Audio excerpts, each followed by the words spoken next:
Asian women in male-dominated industries often face unique cultural and societal expectations that shape how we navigate leadership, visibility, and success.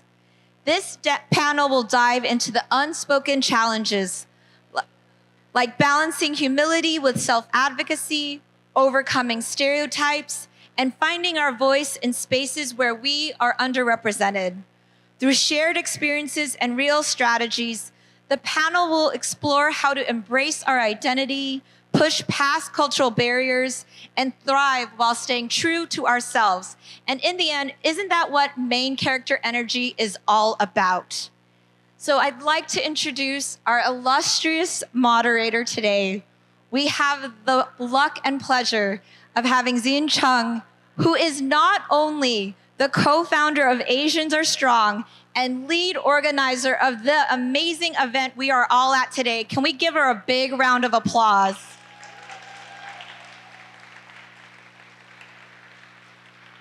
She is a passionate global citizen dedicated to giving back and making a positive impact.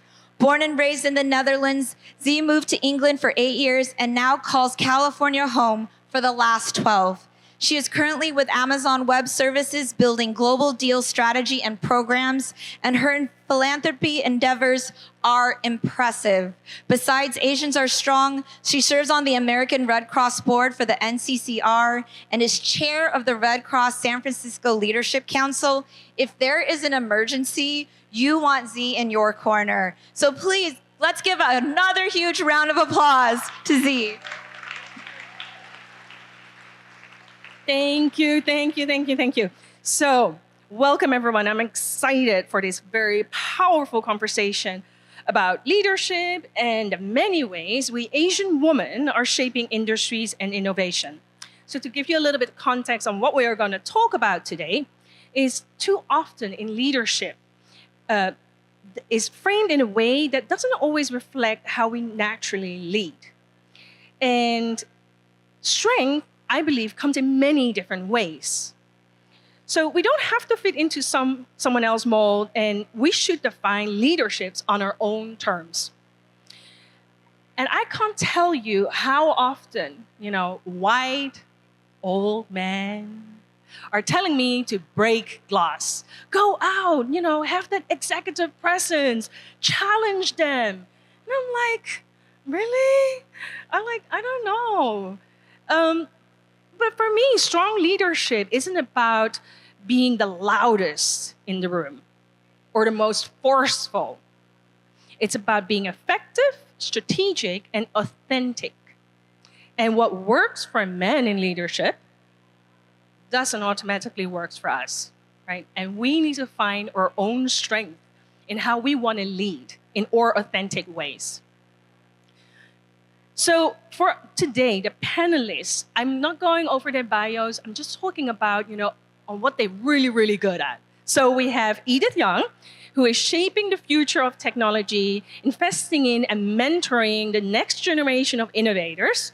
She has worked with founders from all backgrounds and bring deep insight into how leadership takes different forms in high-growth industries. Hi, Edith. She is also one of our biggest sponsor for what you see today here. Thanks to Edith. Thank you so much. I missed you this morning. CN is the boss.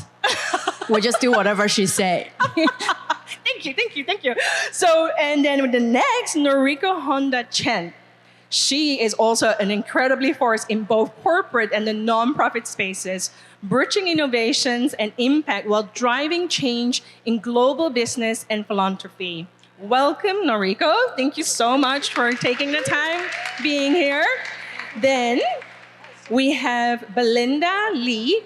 She is leading corporate engineering and sustainability at Hudson Pacific Properties, playing a pivotal role in shaping the future of sustainable infrastructure in real estate, an industry where women leadership is making a growing impact. Thank you, Belinda. Welcome.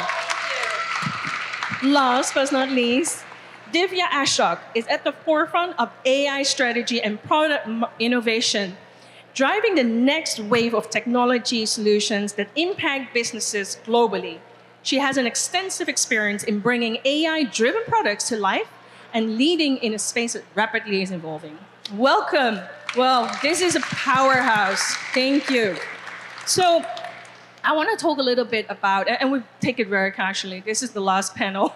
I think today we have seen so many things here. It's mind-blowing, and I probably will walk away with a lot of tools and energy. So we keep it like as if girlfriends talking, okay? We're good with that, right? So I just mentioned to you on like when I work at my previous work and my teams and leaderships, when I have white men telling me like, hey, break that glass and be forceful, you're too timid. And I was wondering, did you have that experience? And what do you feel, or how do you define leadership on your terms? Did you experience that? And I would love to actually start with Noriko. I get to go first? Yeah. Okay, so I had a different experience. My first job was in Tokyo. And being Japanese American and working in finance, I was surrounded by predominantly Japanese older men. And at that time, if you were a working woman, if you came from a good school, you were allowed to basically wear your own clothes and be relatively independent. But if you didn't come from a great school, you were actually put into, it's called ippanshoku, like a general track, and you had to wear a uniform. So they were already separating out the women. Wow. Right? So I come in and Japanese American, my Japanese is okay, I'm fluent, but not fluent. And there was a lot of discrimination. There was a lot of, like I could tell people were kind of laughing a bit behind my back, a little bit of making jokes. And you just hear it, it makes you angry. But then you have to move on, right? And so I figured, okay, what differentiates me from everybody else, in this work environment?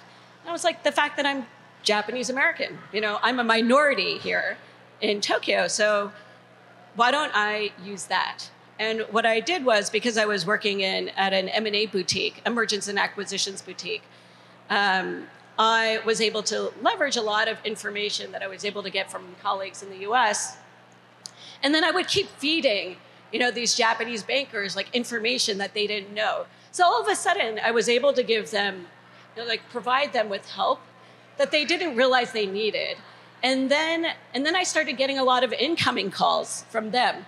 So all of a sudden the person that they were making fun of was a person that they actually started to call a lot. And they would ask me for my advice, and oftentimes it was, these are questions that they really couldn't ask a lot of their peers because they were too embarrassed to ask a peer, like, how do you model this scenario, or how do you do this? And I would just be like, here, let me show you how to do it. So you have to kind of change. It takes time, but through consistency, through hard work, you can change perceptions. And I think, it was. And then you could see the relationship change over time.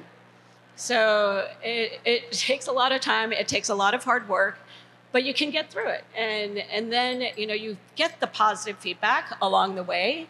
And I think that's really what kind of helps, help me kind of thrive in that environment over time. Thank you. And I like the fact when you were saying you were trying to find your way through it in understanding like what's going on and what is really needed. And I love that because I feel we women, Asian women, we have that like patience and that eye for like what is really needed rather than just being forceful, right? And finding that kind of niche or your strength and then hone on it. So Divya, what is your experience and how did you kind of come by, to kind of find your niche and strength and uniqueness? I think it's constantly evolving. Very good point. Constantly evolving. I've always, I resonate with that story from Noriko because I've always been a misfit. So just for context, I went to 13 schools. Oh, wow, 13 schools. In 4 countries. So That's a story. It is a story. For another time, if someone wants to buy me drinks, I'm in. Anyone here? But no, I think going through those experiences from early on made me realize that there's always going to be something different about you. And one should take that with pride, not worry too much about it. And when you lead with that, I think it then becomes a question of, what do you define as success? What do you define as leadership? But you constantly learn. So to me, I think I've picked on various facets from my life, various leaders, various cultures that I've been exposed to, luckily. And I think that's what I use day in, day out to thrive in and out. Thank you. So, and it's true, we constantly learning. And I think the most important thing, and especially nowadays, what I notice with things moving so fast, is that we also need to be willing to unlearn, right? It's not just learning, it's the willing and having courage to unlearn and then learn again. Because what was okay 10 years ago, suddenly we realize, well, hold on, that's not okay, right? And really that courage to admit and move on. So Belinda, tell me a little bit more, because I know you work in a pretty male-dominant industry, right? Engineering, and I would love to know a little bit more how you did go by and find your strength and how you worked up your way. Yeah, so my background is in structural engineering. So really always grew up with and worked with males. And then I transitioned into commercial real estate, where it's more men. So I sit in the engineering department, and within my company, there's over 150 engineers. And there's only 3 women, including myself. And I'm the only one in management level.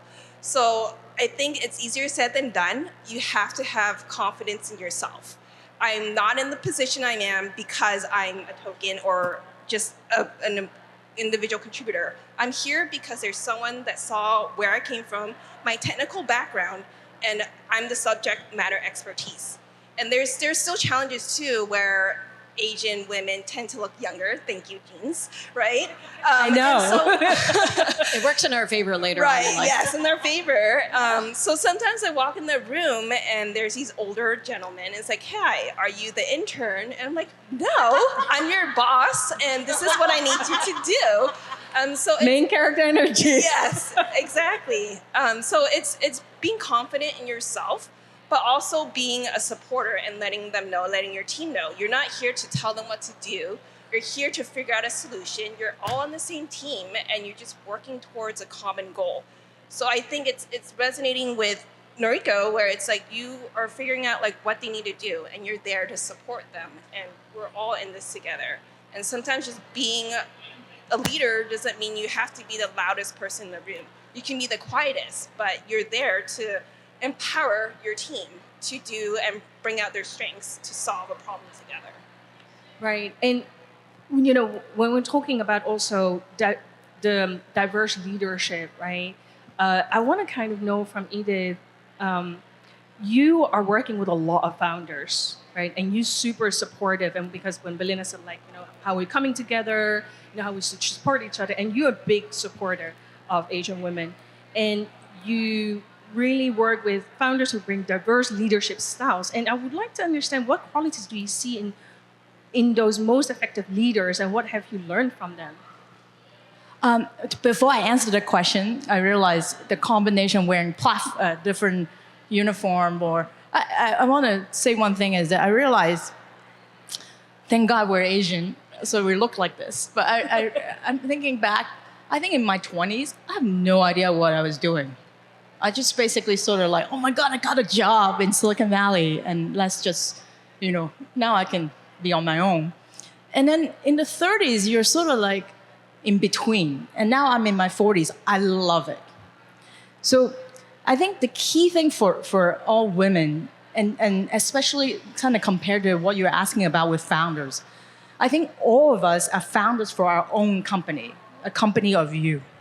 And good founders have very clear vision about where we're going to go. You don't need to be like next week going to become X, but you need to see. And I think for us, sometimes we don't see the CEO that look like us. So it's harder to sort of like, I can visualize I'm going to become this.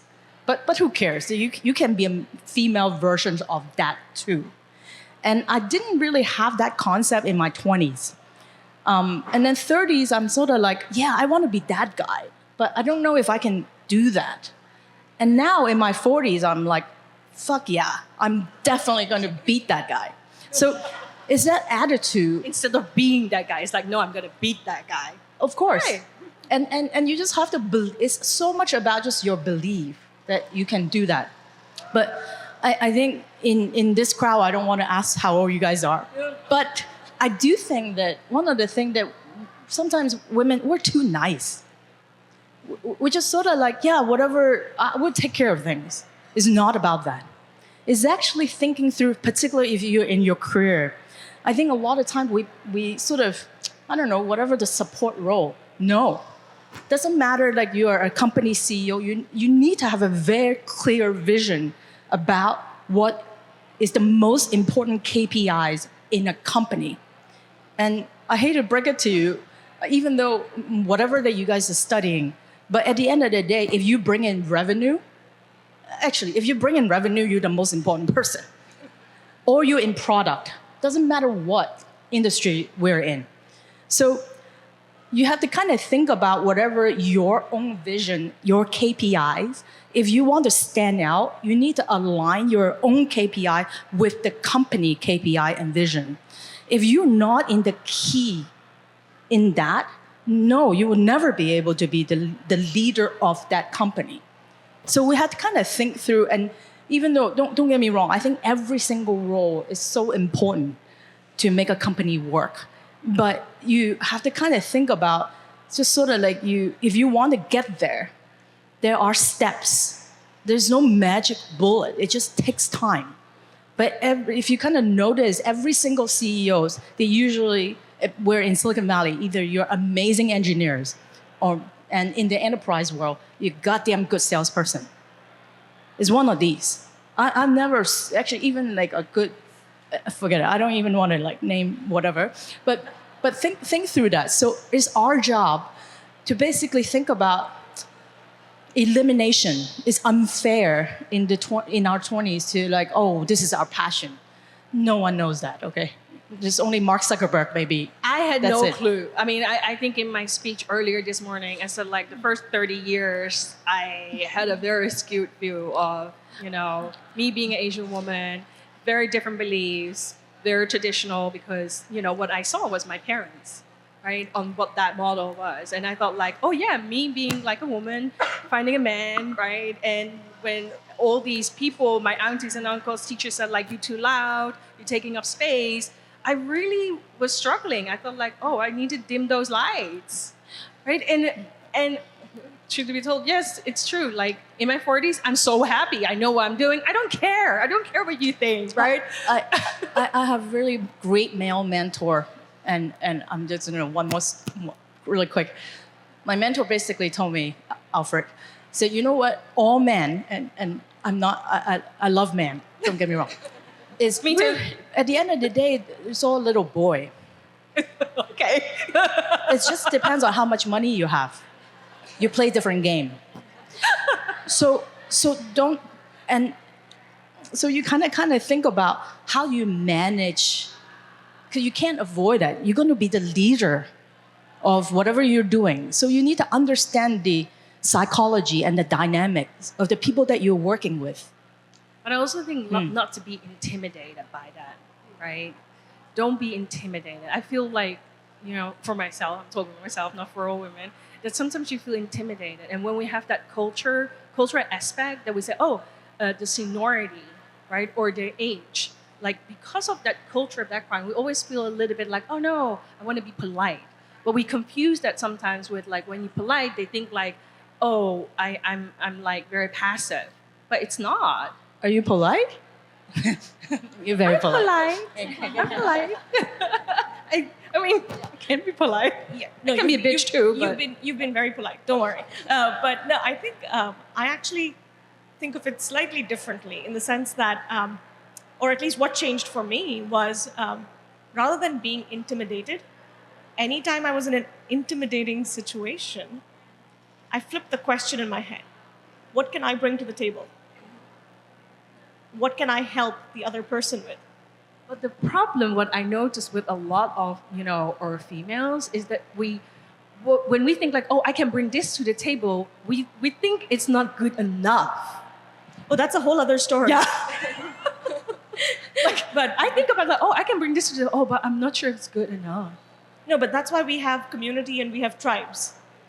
We need to hype ourselves up, but we don't do a good job of that. We have here, this event. That's why, yes, that's It's why the having movement. events like these is important. But I also think it's important to hype each other up. Like I can tell you, I can point to some allies in the audience who are here because I'm speaking and because they wanted to see the event. Now, when it's their turn, it's my duty to do the same. We've got to Very do that true. for each other in order to make sure that, no room becomes intimidating for all of us together. Yeah, I like that. And talking about like, hey, build your tribe, build your, cheerleading group. So Noriko, who's your cheerleader and who's your group? Right there. My friend Lucy, who's an internal surgeon from Kaiser, and my husband Norm, who is the CEO of the Asian American Foundation. So, very supportive of the Asian American community. But, to your question about leadership, I think it can also change, and over time in terms of like what your definition of excellence is. And so, like, I would say in my 20s and 30s, it was very different from what it is, what it was in my 40s and what it is in my 50s. So in my 20s and 30s, I was started off as an equity investment analyst. So I covered publicly listed companies across Asia, but in building materials, construction, oil and gas. Okay, we're not talking sectors where there are a lot of other women. And, when I showed up, I made sure that I was, that I had more information than anybody else in the room. Like I did my homework, and I made sure that like I looked kind of around me globally and said, who are the best analysts?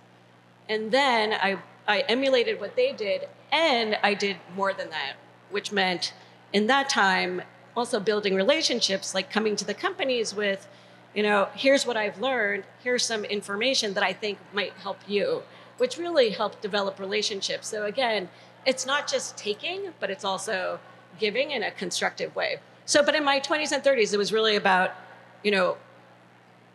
work your butt off, like really work hard, work smart, work more than others and be present and be engaged. Like what's the point of showing up and not asking a question or not being engaged? There's like no point. If you leave a meeting and you had something to say and you didn't say it, that was a waste of your time, right? And let me tell you, that is a very good advice as well. You've got to be present. But with the unlearn, so in my 40s and 50s, I had to unlearn a lot of the things I did in my 20s and 30s that helped me be successful then. Because, in my 40s and 50s, it's not about getting things done quickly. It's not, I have this expediency bias. I'm good at getting things done. I can do it quickly. But now, as a leader of a big organization, we have to bring everybody else along. So now it's all about active listening. It's about understanding. It's about being more strategic. My husband's really happy about this because I'm not, right? Active listening. But it's a big change in kind of, your skill set. So I think as leaders, the skill set does change. But now my goal is also impact, and it's about helping to create communities, right? I'm in a position where I can help create communities, and I can help leverage my communities so they can benefit from working with each other. And I think as any leader in this room should be doing that. Like, we should make sure that we're allies to our communities, whether they're gender-based, ethnicity-based, workplace-based, but we should be helping each other and helping each other raise our voices. And if, again, that's something that we should be doing on a daily basis. Very true. So Belinda, I know you and I have been talking often about like leading and leadership, and truly what Noriko was saying, adaptive leadership, I call it, right? Being very adaptable and changing, because when you inherit a team, right, or you hire your own team, some teams are very, I would say, skilled or experienced, right? Then it's like, hey, I take a step back, let them do their thing. And then when you have maybe a team that's not as experienced, you need to be more on the job. And it's kind of really about how I make my team successful when we're talking about leadership. But going back to the conversation we have about leadership, right? At Hudson Pacific Properties, where you heard, tell me a little bit, share a little bit more about the stories we have been talking about and the challenges and how you kind of made your way through it to find your uniqueness and strength. Yeah, so that I actually had to think about that a bit. But with Hudson Pacific, I think one of the biggest things about leadership is like I can't depend on, say, my supervisor to tell me what to do all the time to how to move up. I had to basically find my own path, figure it out. Like when I was in a career with structural engineering, it's like you're designing for 3 years, then you move up. Another 3 years, you move up again. But with Hudson Pacific, it was very open. So it got to the point where I was like, well, I need to start managing. And when that happens, like I'm managing someone that's older than me, who's male and coming from an Asian background. Like I'm supposed to respect my elders. Like how am I supposed to tell him to do something? And then when it comes back incorrect or it needs additional feedback, then it's like navigating that conversation. It's like, well, how do I make it work and between us? Like how do we find a good, I guess, support system too, where it's like, okay, I rely on my teams who similar generations, like how do I get through to you, right? So it's just understanding how to communicate, and I don't know, just Well, yeah. I think you brought a good point. What we all are saying is that you don't ask for permission. When you said like, oh, I can't wait for my supervisor to lead that way, right? Mm-hmm. Create it yourself. I think I was talking to your friend, and she was saying like, oh, the rollback of DEI and some ERGs are going. It's like, well, create your own ERG or create your own kind of group outside work, right? It doesn't have to be in the company. Don't ask for that permission. Let's go and do something. Doesn't matter what it is. And then let's find the same voices and support groups and find the same people with the same mindset, which we're really doing here. And, which is so funny because I need to tell you a story. I had a lot of great mentors as well. Like I have to say I'm very lucky. But at the same time, I would also say I had a very white, old male. And at that time when I was working for him, I worked for him 10 years. And I learned so much and I was really looking up to him. But you know what? When I moved with him to another company, a Japanese company, NTT Data, I kind of lost, I don't know what happened, but he was not able to have adaptive leadership. He was okay in a very white kind of working environment, but when he went to Japan, and I was trying to kind of guide because I was suddenly in my comfort zone, knowing how to work with Japanese people. I said, oh, I think this is the way how they want to do it, so we might want to adjust to it, right? And it's like, I'm not going to change my spots. I'm an executive. We are invited here by the headquarters to give them investment advice. Why would I want to change my strategy? And I'm like, oh. And that was for me a learning curve. I was looking up to him for so long, right? And I slowly started to realize, it's like, gosh, I need to be my own agent. I need to, find my own kind of work on my own personal brand, right? I can't always rely on other people to open doors or kind of guide you through it. And that was a very awakening moment for me that I thought like, hey, that's interesting. And I'm not saying I still respect him a lot. I learned a lot from him. But sometimes I think for all of women, sometimes you have to take a step back and then think like, well, hold on.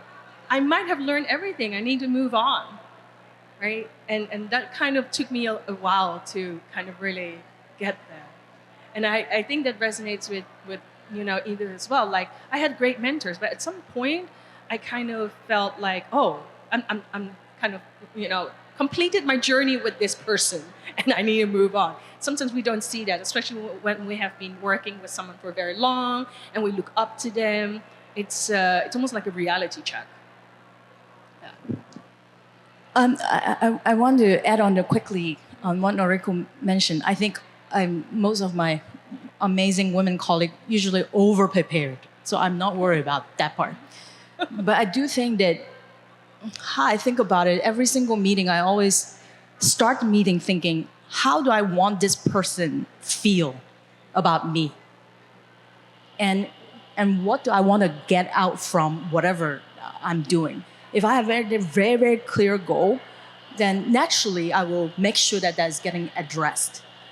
Less about like the who and how, is more or less I walk away with, I got what I want. But I do wanted to put it out there. By the way, I don't think everybody need to be a CEO. It's a lot of work. But I do think that our career has a line.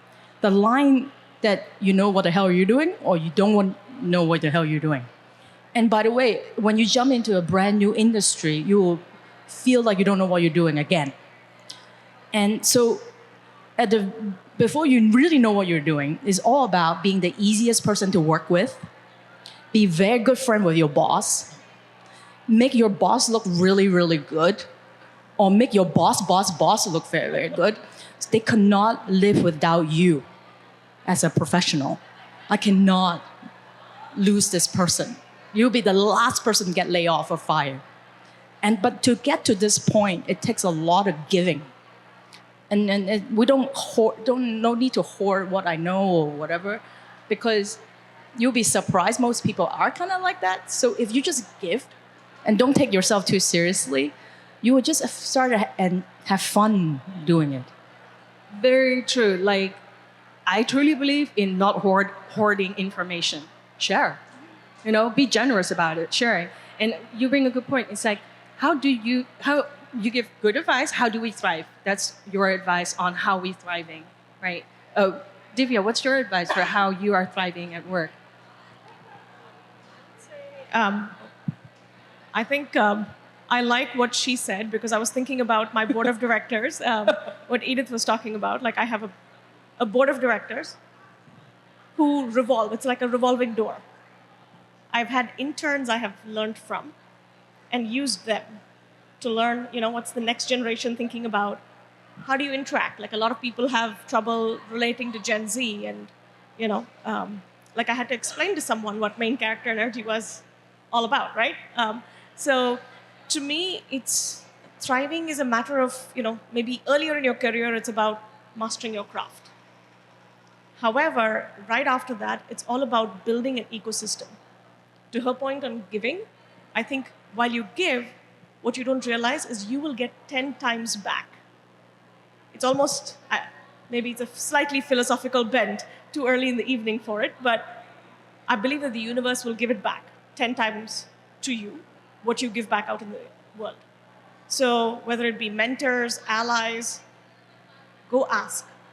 And the last thing I'll say is, we as Asian women have been told time and again, like, just do your work, focus, put your head down, don't let your work speak for you and whatnot.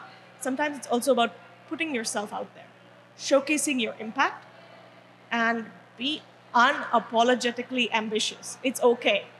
You want to be the CEO. Every single person wants to be a CEO. Let's go for it. It'll only rise our game even better. That for sure. Yes. And I love it. Like, is put yourself out there. The other thing what I really like is sometimes I have random women reaching out on LinkedIn and they want to talk. And I did that as well, because that was an advice long time ago, and I never got a response. But I was going to change that game. Whenever a woman reaches out on LinkedIn, wants some advice, career advice, or is like, oh, can I do a connection? I'm always very happy to kind of like, sure, what do you want to talk about?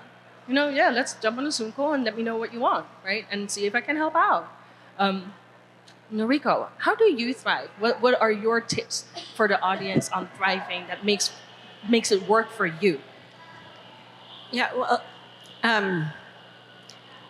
I would say that one of my goals is really to create a work environment where everyone can be engaged and feel like they're being developed, and also take some risk, right?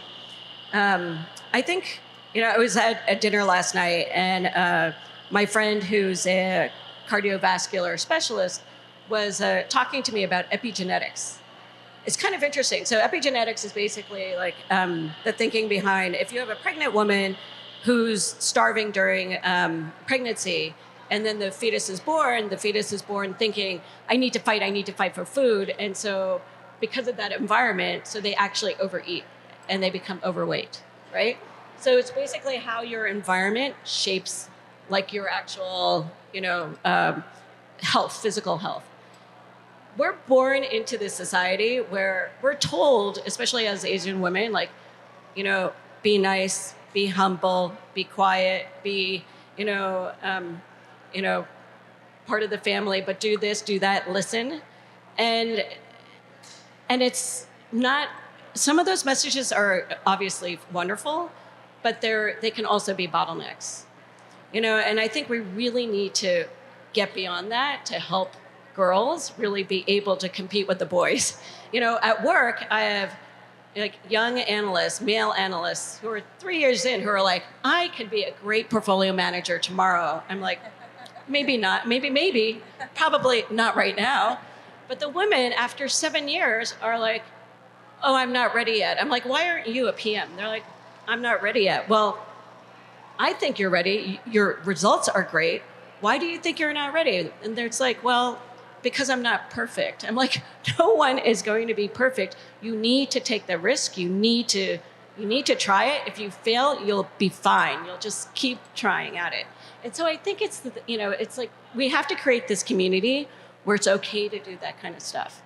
And that's what Dewey says, let's cheer each other on. And then when Ethan is saying, I'm like, oh my God, Ethan was saying we're all always over-preparing. Yeah.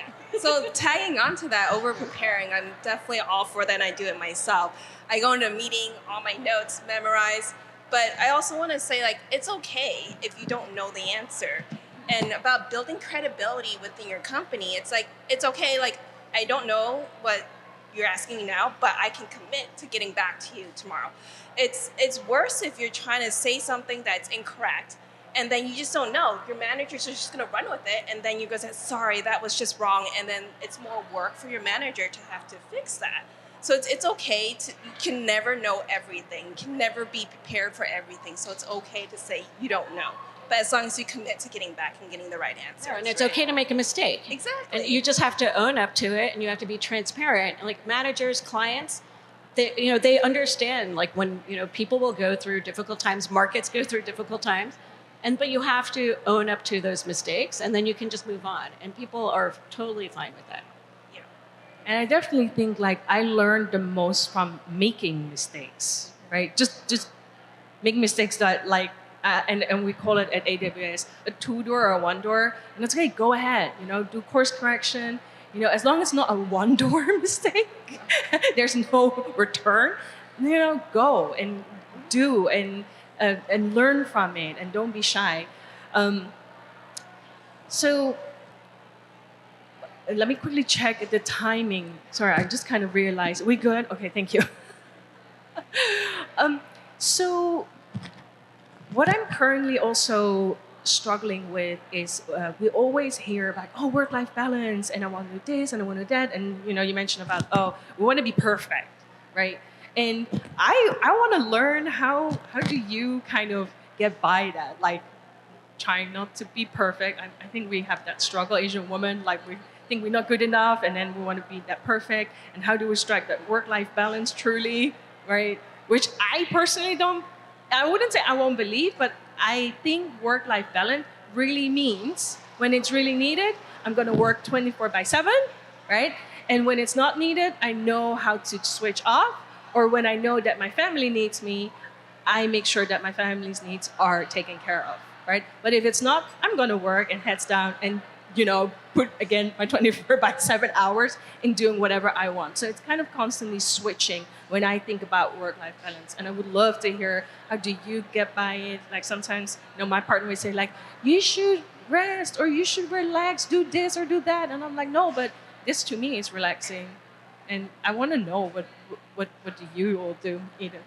What do you do for relaxing, striking work-life balance? I don't think Hassan would tell you to, relax. I think he's very nice about it. I do want to say one thing, and what you mentioned earlier about the women feel like they're not ready. What the hell? I'm gonna try this on you guys. I don't know if it works or not. You guys watch the Avengers? You know, like in the Avengers, every single one of the character have one superpower, and so it's our job to figure it out. What is that one thing that is our superpower? And do not be the perfect Asian female. Forget it. None of us are perfect. But you do need to know what is that one thing that you're the superpower. Our job is to find the rest of the Avenger.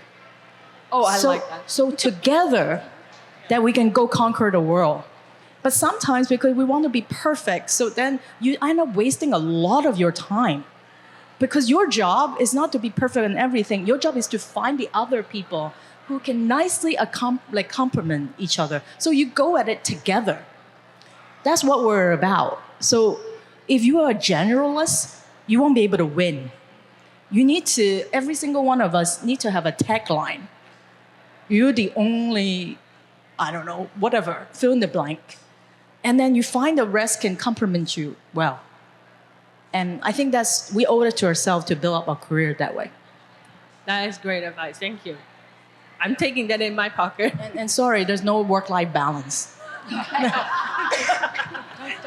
to them yet. Noriko, is there no work-life balance? Is there work-life balance? And how do you go about it? I think my husband would say, no, there's no work-life balance. You know, I work a lot, I travel a lot, but but on the weekend, I drag my friends out for, 5-mile hikes with our dogs. And whenever I can, I will try to get some exercise. And, I will try to make sure I get at least 5 hours of sleep. So I try to do things that will help kind of make me effective. So, but it doesn't work for everybody. I would say though that I really hope that the younger generations do come back into the office, because I think that you really are not going to learn a lot, work from elsewhere. You're not going to be mentored. You won't have that opportunity. You won't be developed as much as the people who are in the office. So I think that, this flexible hybrid work environment is great, especially for women, but make sure you go back to the office. It's going to be hard to get promoted if you're working from elsewhere. People are just not going to see you. So, and there's just less loyalty from the employee to the company and from the company to the employee when you don't see each other, right? So, so I think, I would, highly recommend people, start going back into the office.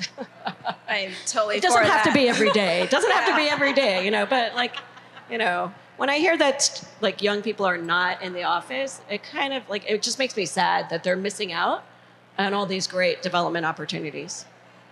I would say I'm totally for that. I have some coworkers here from commercial real estate in office. We need more people. There's no one here. But yeah, going back to work-life balance, I think it is tough. I think with all the panelists here, I feel like we're workaholics. But we also have to realize we need to take time for ourselves. We're more effective if you get enough sleep. You get to walk away and come back. If you're stuck on a problem and you're stressed out, you're just going to keep going in circles. It's better to stop and walk away and come back to it, or maybe chat with a fellow ally or another team member or a friend. You need to ask time for yourself, and it's okay to do that. And back to building credibility, and even Dean, when you're saying I'd rather work 24/7 if I know I need to get this project done, but be able to step back. If your supervisor will recognize that, you will be there when it needs to be done. But when you need time off, your supervisor should understand that you need this. When you're asking for it, you have to ask for it for yourself. I know I have my significant other here, and it's no, she needs to take her own advice. But yes, you got to ask for time off and balance it. The reason I was laughing was exactly what these wonderful women said. I don't think any of us really gets it perfect, the work-life balance. So I like what a friend taught me early on in life, which is work-life integration. I think that has helped me not aim for perfection every day, So nowadays, I wake up, or before going to bed, I think of three things in different spheres. It could be health, it could be, work, family, relationships, friendships, whatever it is. But three goals for the next day. That's it. I cannot do beyond three. Whatever extra I get done is gravy. It's fantastic. But showing up, doing this, and even communicating that, whether it be to your partner, to your teams, it's okay to not make everything important. I've been an enterprise product for the longest time, so I always need to prioritize and say, 1, 2, 3. This is priority 1, 2, 3. Everything else can wait.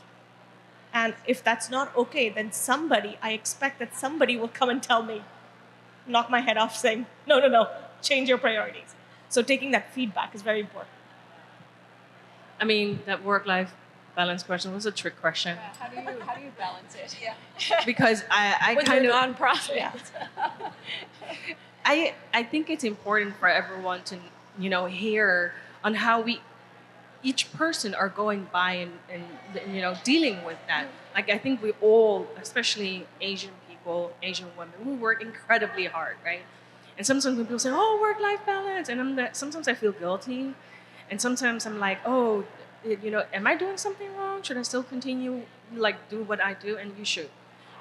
Everyone has their own work-life balance, right? As you can hear, like everyone does have their own approach on how we want to, see things. I think, with Ida saying, I love that idea so much. I'm literally thinking yeah, Asians, our strong team is definitely an adventures team for me because everyone is good in something and we're coming together and putting up this amazing event. It's not one person, right? And you can't do everything yourself. And that's the other thing that I noticed with Asian women indeed. We're sometimes trying to be perfect, trying to do everything ourselves, but also not because it's because we sometimes don't want to bother other people. That's how I feel about it as well. We're not very good in asking for help. But if you don't know how to ask for help, it's very hard to build great teams, right? Because one person, you're not going very far. And that's why I think creating, this sisterhood is so amazing, right? And how we're supporting each other. Oh, I want to say, and I don't know if the men in the room agree, but men love to help you. So the problem is us, not them. So we need to ask for more help because they'll be like, yay, finally I can help be useful. Well, we're shy. And we have doubts when we feel like, oh, I'm asking for help. They probably think I'm not capable, right? And I think that's what we need to overcome. It's like, don't care, just ask. It's just about who is ever going to the finish line fast enough, right? So I think that's very important. And I like where this conversation, where we share, because I think a lot of people here in the audience feel the same way. And they're like, oh, okay, I'm not the only one. And I feel that's often the case, that nobody asks a question, but then finally when someone asks a question, we're like, yeah, I wonder that too. Yeah. Go ahead.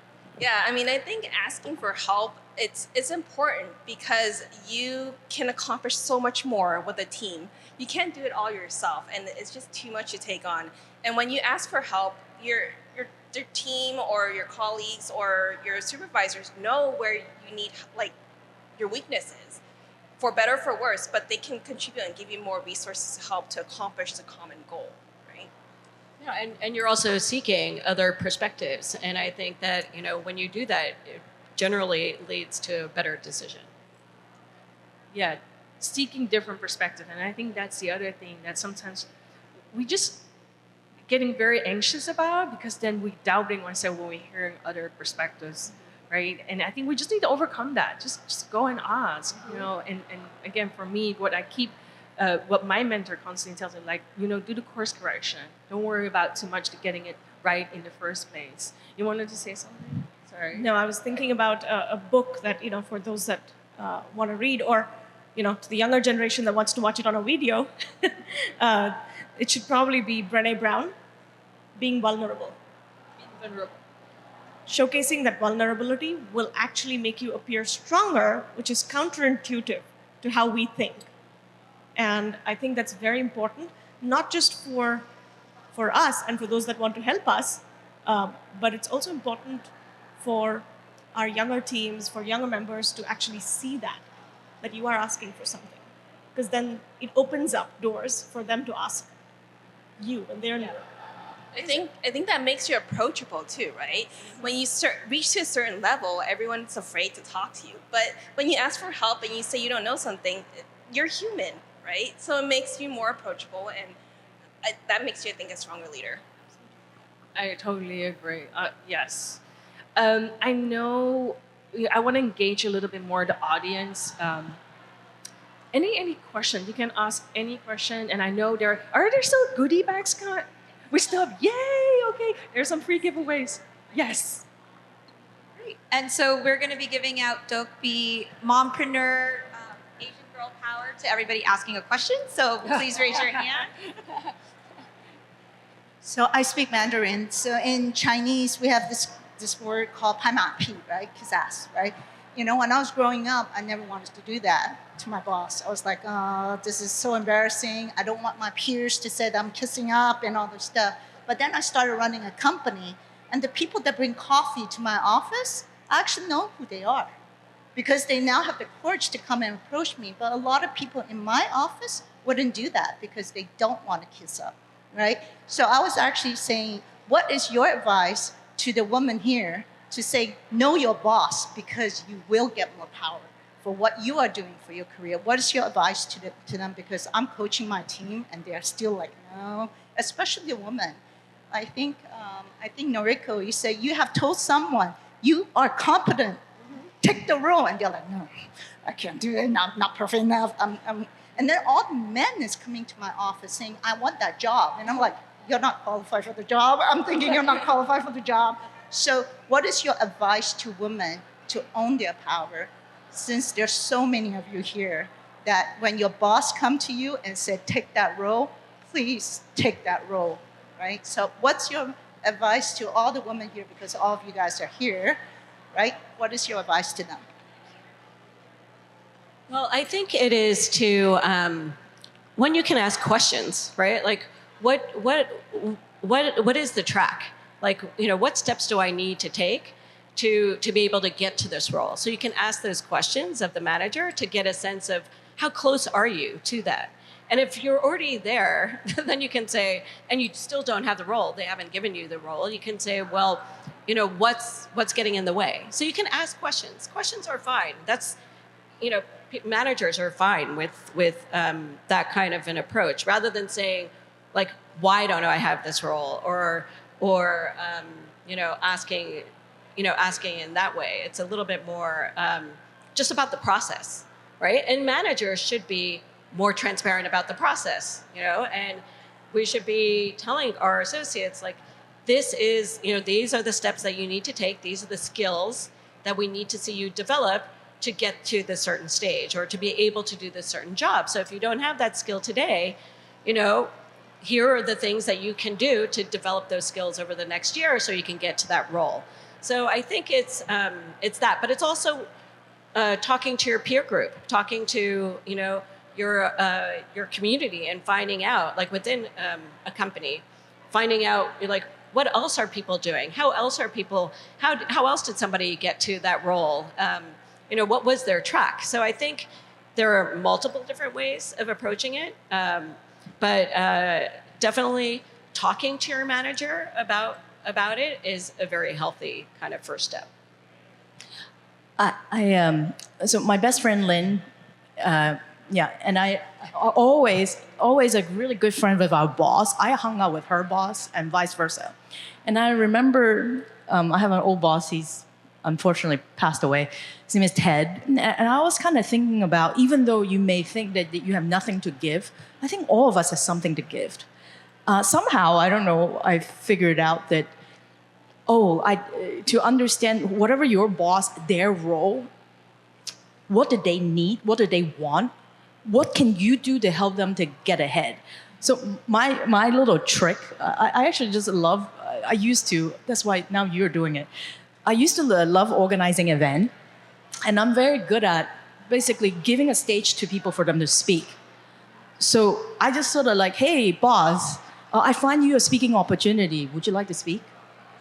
Hell yeah, right? So immediately, you're no longer just a person that reported the person. You open doors even for your boss, and you'll be friends for life.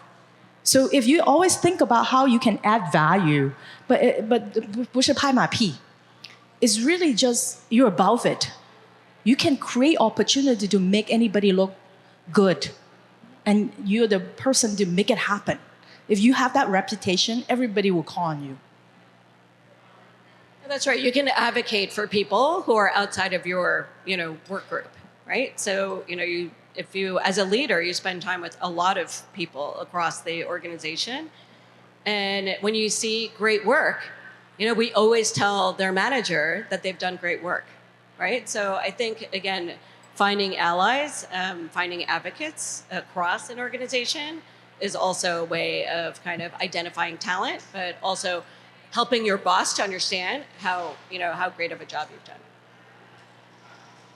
Hi, I have two questions around presence. And so the first one is around energy. Like, how do you match your energy, or how do you complement your energy in a relatively male-dominated environment? And then the second piece is around taking up space. What is that what are some effective tactics that have worked for you creatively? You have a lot of energy. I have a lot of energy. Thank you, Noriko. I don't think about it. It's hard initially, but I got this advice from a male mentor of mine when I, went to him fairly early on saying, "Oh my God, I'm going into this presentation." This was literally like a stage event, and I'm behind there saying, "There's 100-something men out there. I need one woman to shake her head or something at the back of the room." And he asked me the simple question: "Why does it matter? You keep saying we're all human when we're in the team format. How does it matter now? Walk out there and just do it. Do what you do." So I sometimes think we tend to overanalyze and overthink this whole, I'm not saying gender issues don't exist.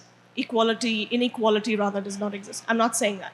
But sometimes in our own heads as women, we tend to overthink it. And so drop it.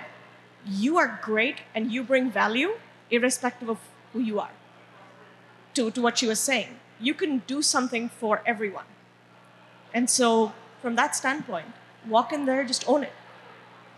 And if you cannot, bring in a hype cycle, bring in people who will hype you up. Bring in that ecosystem the first few times. After that, it becomes natural. I think you just have to practice. I'm generally an introverted person, and sometimes when I have to walk into a room, especially when I have to manage a job, I'm like, I got this, let's go. And I just have to hype myself up and walk in. But it just takes time, it's practice. And I think when I first started, I was really in a meeting back to making your boss look good.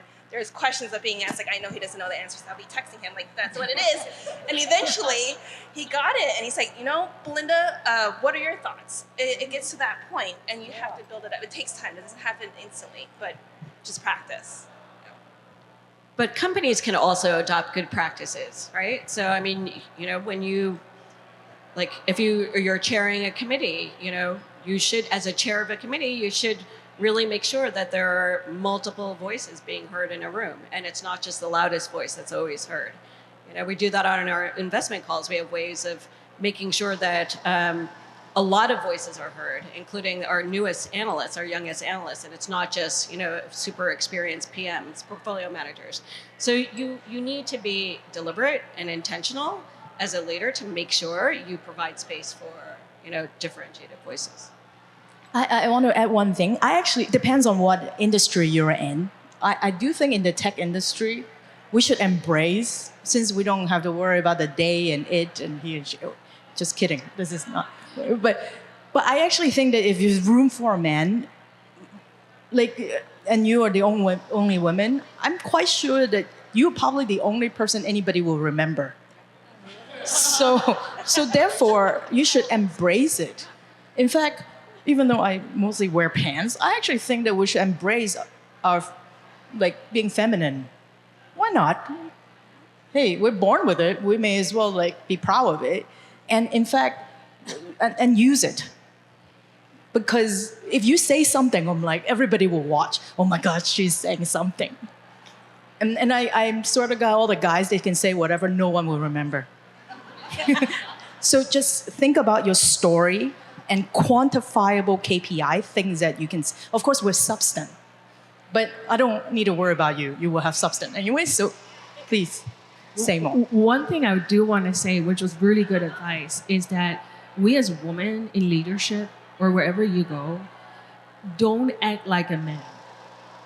There's a big danger there where, some women want to act tough, do not do that. Embrace your authenticity, be that unique person and carry your true self. Don't act like a man. And that was, one very early advice when I started my career. And I'm like, oh, okay. Well, not that I was planning to do that, but I think that was a good tip. I know we're ending at time, so I'm gonna ask this big one. Everyone on this panel is amazing. Everyone is C-suite level, an executive, an investor. I'm a founder. I also founded a nonprofit, Filipino X-Americans in STEAM. So Jimmy's a friend. Was on the leadership team for Asian Leaders Alliance that has supported Asians Are Strong. And I see in our industry, at least if I count the number of Filipinos that are in tech, there's less of us. There's less that are women. People tell me whether they're an executive assistant at Facebook or somewhere else, they drop out because they can't get promoted. Oh, because I have kids, I can't be more ambitious. I've been a part of SheTO, which is growing the number of women CTOs. I've been a part of Women 2.0, which was founded by Angie Chang and Girl Geek X. And they're trying to grow the number of startup founders. But what I find quite often is that the structures and support that we have internally isn't friendly to women and to families. And being Asian American and Filipino American, family is number one. How do you, if you choose to be childless, totally cool. I'm trying to freeze my eggs, yo. And it's really hard. The only folks that I've found are able to create a policy for themselves to be able to support their fertility are CTOs who are Chinese American women in VR. That's very specific. For the rest of us, not everyone has a fertility policy. What advice do you have to give to women where we're being told, but we need to be retained, you need to get promoted, but you're also being told your window is closing. I'm 39, yo, and I'm like, okay, that guy wasn't the one. I gotta freeze my eggs now, and I gotta raise venture capital. That's a lot of pressure. So what advice do you have? I know everyone's answer is different, whether you choose to be childless, a mother. How do you manage it? Because the narrative that I get told from DEI experts is that, well, it's like you go in the workplace and they pretend that you're not a mother, and you go home and they pretend like you don't have work. We're hella tired and we're really exhausted. So what advice do you have with regard to family planning when a lot of structures in place right now in DEI getting wiped out? There's not a lot of support, to be brutally honest. I don't say that to be negative, but I would love your perspective on that, being investors and founders, being COOs, executives, and leaders in this industry, because we need help.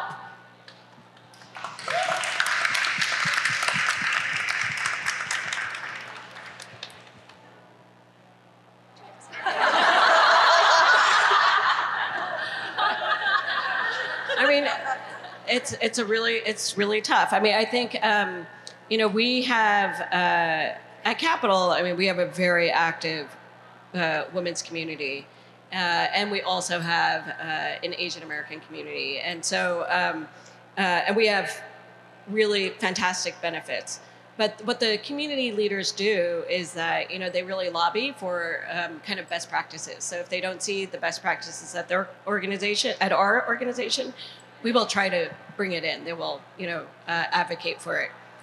I recognize we're different from a lot of other companies out there, and it is very difficult if you don't have a lot of those benefits. I know a number of my younger colleagues; they're all freezing eggs right now, and it's all covered by my company. You have to get help.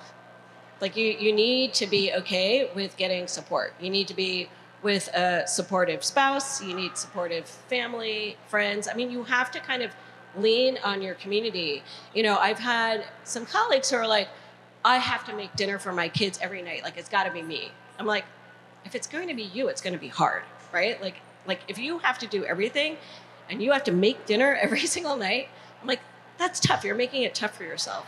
So I think you have to be okay with not being the best. Like, it's okay if you're not the best mom. Like, like, look, we're all trying our best, right? But sometimes, like, the things that you do are not going to be the best, like, in whatever definition, somebody might have for it. But it will be enough. And I think that, you just need to be okay with getting that support. It's okay if you get, DoorDash or Uber Eats for dinner, if that, makes it easier for you that evening, right? Like, your kids are going to live. Like, I think, rely on other parents. Like, find, other people who can help you out. But I would say number one is a supportive spouse or a supportive partner. Number two is like making sure you've got a community that can help you, where you can learn best practices from each other. You've got to sometimes pay for support, for additional support to be able to do it. Yeah, I mean, I know that it's become increasingly tough, especially in a place like San Francisco where it's very high cost. I just want to say thank you for asking that question, because I'm asking that myself. I don't have kids yet, but I am thinking about having a bigger family. But I think coming to these events and tagging on to Noriko is like, you're not alone. You have this whole network. Like, I went to this event the first time 2 years ago, and I realized, like, I'm hearing all these stories, like, wow, like, I didn't know all these other people feeling or going through the same thing in their life.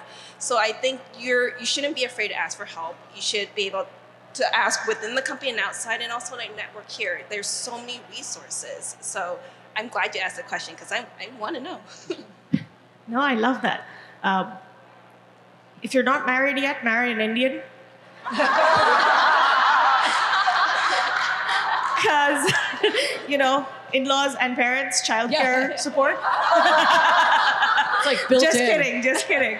Don't take a meme out of this, okay? But no, I think seriously, again, kudos for bringing it out. It takes a lot of courage to stand up. Yes, please. Huge, huge round of applause for her. For really bringing it out there. I think you're advocating for it in a bigger forum. If you're part of a larger company, I know because I just saw Jimmy somewhere here, a bunch of us advocated before we knew what DEI meant. The word did not exist. We advocated for women's groups or LGBTQ allyship groups, whatever that might have been. That was our passion, and that was what we needed at that time. I think if you're not advocating for yourself, find that community. Find a community that already does this, because there are plenty that already exist. And try to become a part of that, because you're probably looking for those resources that they already have. I wish like somebody told me to freeze my egg when I'm in my 20s. Jeez, like how come no one told me? No one. And so I don't have a solution for you. The only thing is get those eggs popped out as fast as you can. And then also, we need to take care of ourselves. If we don't take care of ourselves, you can't take care of companies, you can't take care of a team. So you need to make yourself as number one priority. After that, everything will come into place.